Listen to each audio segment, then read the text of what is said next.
from 13 stars stitched together in 1777 to the 50 we salute today. The American flag has told the story of a nation's growth, struggles, and triumphs. But how did it evolve into the symbol we know now? In June of 1777, the Continental Congress adopted the very first official U.S. flag. It carried 13 stars and 13 stripes, each honoring the original colonies that declared independence. As America grew, so did its flag. When Vermont and Kentucky entered the Union, the design expanded to 15 stars and 15 stripes. But soon, with more states joining, Congress decided to return to 13 stripes, keeping them as a tribute to the original colonies, while adding a star for each new state. This pattern continued, stars rising in number as America stretched westward, from 20 states to 48.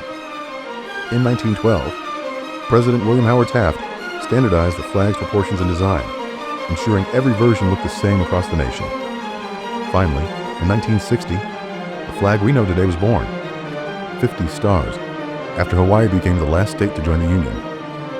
Though never officially assigned, Americans see meaning in its colors.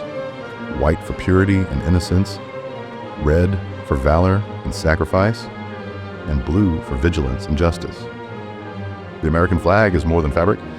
It's a living story, a reminder of where we've been, and a symbol of the unity that keeps us moving forward. Unlock more American history with us. Subscribe now.